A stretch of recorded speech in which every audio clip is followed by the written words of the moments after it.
अरे वाह योगिता, तुमने बर्गर तो बहुत अच्छा बनाया, मजा आ गया खाकर। अच्छा सुनो, आज सारे कपड़े तुम धो देना, मैंने इकट्ठे कर दिए हैं, मेरी कमर में दर्द हो रहा है। दीदी 2 बार से कपड़े मैं ही धो रही हूँ, इस बार आप कर लो। मैं कैसे करूँ इतना सब, रात को भी 100 पकवान भी तो बनाना है। ये लो, आजकल की जनरेशन पता नहीं कैसी है। मैं भी इस घर की बहू हूँ और बहुत सालों से घर संभाल रही हूँ। तुम तो ऐसे कह रही हो जैसे कि मैं काम चोर हूँ। और वैसे भी तुम्हें इस घर में आए हुए भी 6 महीने हुए, तो इतना सब कर सकती हो। कब तक नई बहू बनकर काम को हाथ नहीं लगाओगी? हे भगवान, क्या क्या बोल रही है ये मुझे, जैसे कि मैं महारानी की तरह घर में बैठी रहती हूँ और घर का सारा काम यही करती है। जबकि सच तो ये है, जब से मैं आई हूँ तब से मैं ही काम कर रही हूँ। ऊपर से पिछले 1 महीने से ये लोग मुझसे रात के 1 बजे 100 पकवान बनवाते। अरे मजाक है क्या 100 पकवान बनाना? सब के सब ऑर्डर दे देंगे, ऊपर से रात को बनता है, नींद भी पूरी नहीं होती, ऊपर से जेठानी के काम करो। इतनी शांत कैसे हो गई है? जरूर मन में गालियां दे रही होगी। योगिता, काम करोगी ना फिर? दीदी भला मैं किसी काम को मना कर सकती हूँ क्या? आपका हुक्म सर आंखों पर। हाँ जरूर। छोटी देवरानी कपड़े धोने के बाद घर के बाकी के काम भी खत्म कर लेती है। उसकी हालत बुरी हो गई थी। जैसे ही दरवाजा बंद करके सोने जाती है, एकदम से चांदनी आती है। चाची चाची, आपको पता है मुझे स्कूल से प्रोजेक्ट मिला है, मुझे वॉल हैंगिंग बनाने आती नहीं है और मम्मी को भी, तो प्लीज आप मेरा बनवा दीजिए, कल मुझे लेकर जाना है। और शाम को तो आप खाना बनाओगे, फिर काम कर नहीं पाओगे मेरा। आपको तो पता है हम सब रात को 1-1:30 बजे खाना खाकर सो जाते हैं। हाँ बेटा, मुझे पता है। इसकी माँ तो परेशान करती ही है। अब ये भी मेरी नींद में भंग डालने आ गई। जल्दी से इसका काम करके सो जाऊंगी, कम से कम 1-2 घंटे की नींद तो मिलेगी। बेचारी की आंखों में बहुत दर्द होता है। देर रात तक काम जो करना पड़ता है और सुबह जल्दी उठना पड़ता है। फिर योगिता चांदनी का वॉल हैंगिंग प्रोजेक्ट बना देती है, जिसके बाद वो सो जाती है। फिर 2 घंटे बाद वह 10 मिठाई बनाकर 10 पूरी कचौड़ी, 10 सब्जी, 10 तरह के स्नैक्स, समोसा, आलू टिक्की, चाट पकौड़े और फिर 10 चाइनीज व्यंजन, 10 साउथ इंडियन और 10 में हल्का खाना खिचड़ी दलिया बना देती है। इस प्रकार से वह 100 तरह के पकवान रात के 1 बजे तक बनाकर तैयार कर लेती है। बेचारी योगिता फिर एक एक करके सारा सामान बड़ी सी डाइनिंग टेबल पर लगाती है। जी हाँ, बड़ी सी डाइनिंग टेबल। बड़ा सा ससुराल जो था, तभी योगिता थक कर बैठ जाती है। हे भगवान, जेठानी जी और माँ जी तो मेरी जरा सी भी मदद नहीं करती। इतना सारा सामान लाना आसान बात नहीं है। फिर 100 आइटम बनाओ। पता नहीं ये सब इतने हपसी लोग खा कैसे लेते हैं। कौन से ससुराल वाले रात के 1 बजे 100 पकवान बनवाते हैं? मैंने कैसे कैसे हिम्मत जुटाकर ये सब बनाया, और ये सिर्फ मैं ही जानती हूँ। अरे बहू, सब लोग टेबल पर इंतजार कर रहे हैं, तेरा खाना बना या नहीं? कब लेकर आएगी? हाँ माँ जी, टेबल पर ही रख रही हूँ। कुछ पकवान तो टेबल पर आते नहीं है, जिसके लिए वो अलग टेबल पर खाना रखती है। खाना परोसने में ही सिर्फ 15 मिनट निकल जाते हैं और घर के सभी लोग खाना खाकर 1:30 बजे हटते थे। वाह भाभी, आपने इतना टेस्टी खाना बनाया, ऐसा लग रहा है शादी में खाना खाने आए हैं। फालूदा, रबड़ी, जलेबी, काजू की बर्फी, गुलाब जामुन और फिर नूडल्स, पास्ता, पूरी कचौड़ी, आलू का पराठा, प्याज का पराठा, फिर रायता, मैंगो रायता, जीरा रायता और उसके बाद 10 तरह की सब्जी, पालक पनीर, गोभी, आलू, बैंगन भरता। सच में ये 100 पकवान बनाने वाला काम सिर्फ आप कर सकती हैं माँ। बड़ी भाभी से करवाती थी ना, भाभी की तो हालत खराब हो जाती थी और मुझे और माँ को काम करवाना पड़ता था। हाँ बहू, लेकिन तू सच में बहुत अच्छी है। घर का सारा काम खुद कर लेती है और हम सबको रात को जो 1 बजे 100 पकवान खिलाती है ना, किसी की बहू ऐसा नहीं कर सकती। हाँ, क्योंकि किसी के ससुराल वाले भी तो ऐसा नहीं करते। बहू, तुमने कुछ बोला क्या अभी? पापा जी, मैं कह रही थी कि हर किसी के ससुराल वाले ऐसे थोड़ी होते हैं।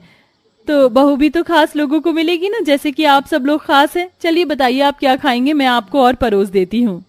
बहू, ये तेल वेल चीज तो बहुत खा लिया, अब तो मुझे खीर और जलेबी दे दे। और भाभी, अब मुझे खिचड़ी दे दीजिए।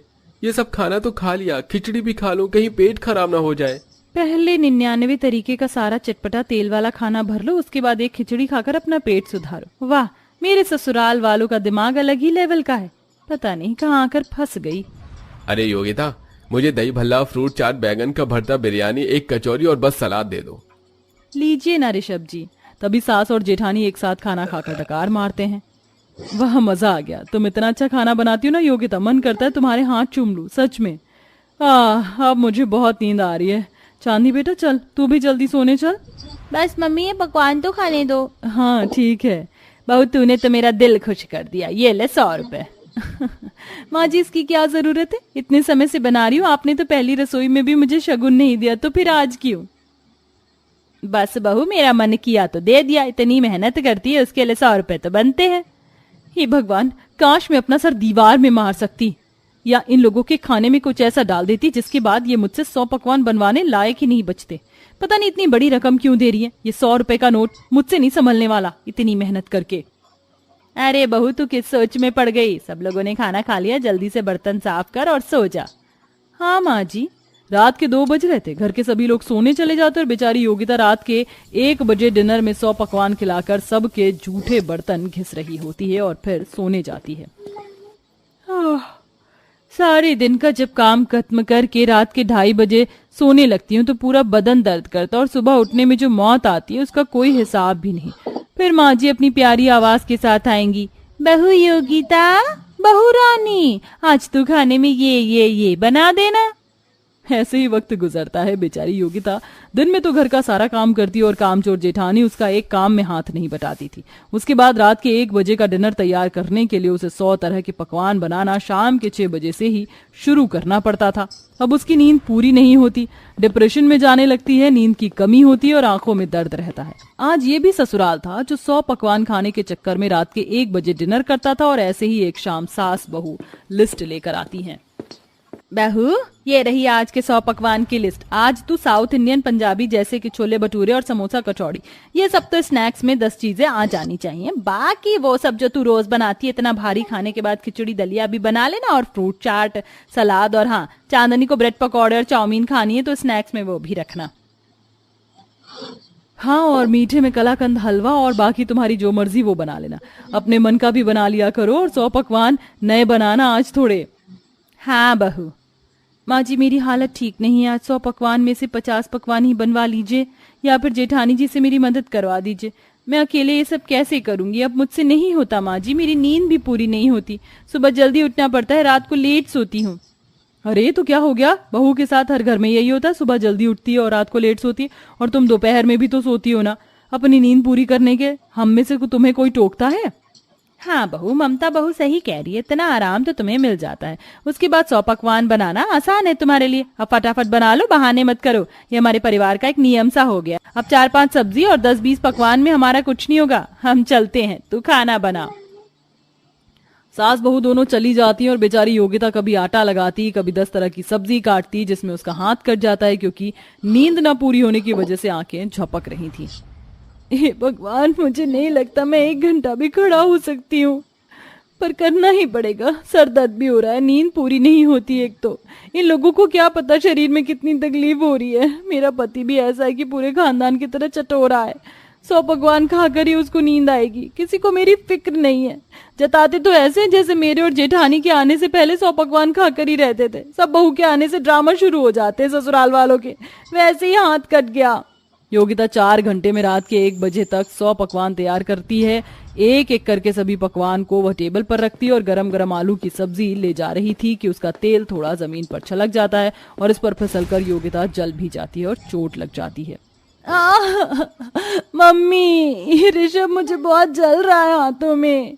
योगिता, हे भगवान, सारी सब्जी पलट गई इसके हाथ पर। हे भगवान, बहू को बहुत चोट लग गई, अरे कोई संभालो, जल्दी से डॉक्टर के पास ले चलो। हाँ, जल्दी चलो।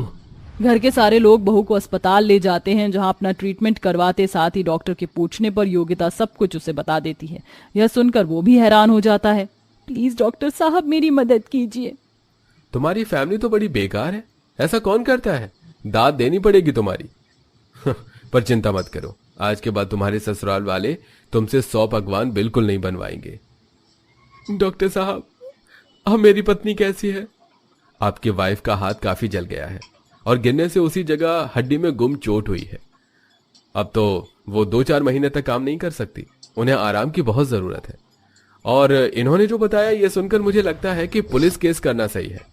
आप लोग कैसे हैं, बहू पर पकवान के नाम पर इतना अत्याचार कर सकते हैं? उनकी हालत देखकर तो पुलिस वाला भी केस बना देगा। क्या केस? नहीं डॉक्टर साहब, ऐसा मत कीजिए। हाँ डॉक्टर साहब, अब हम कोई 100 पकवान नहीं बनवाएंगे अपनी दोनों बहू में से किसी से भी। बस आप ये केस मत करवाना, बहू तुम ऐसा नहीं करवाओगी ना? मैं तो नहीं चाहती पापा जी की हो, लेकिन डॉक्टर साहब भी कुछ कर सकते हैं। ये सुनकर ससुराल वाले डॉक्टर और बहू के सामने गिड़गिड़ाने लगते हैं, माफी मांगते हैं। ये देख डॉक्टर और बहू को हंसी आती है और वह केस ना करने का बताते हैं। इसके बाद सास और जेठानी योगिता का बहुत ख्याल रखते हैं और रही 100 पकवान बनाने की, तो पूरा ससुराल 100 पकवान छोड़कर 2-4 पकवान में ही खुशी खुशी रहने लगता है। देखा दोस्तों, किसी को हद से ज्यादा परेशान करने से खुद भी परेशान होना पड़ता है। और हम तो लोगों को सलाह देते हैं कि लिमिट में खाएं और अच्छा खाएं, लेकिन लोग 2 मिनट के स्वाद के लिए अपनी बॉडी को खराब करते हैं। आप सबसे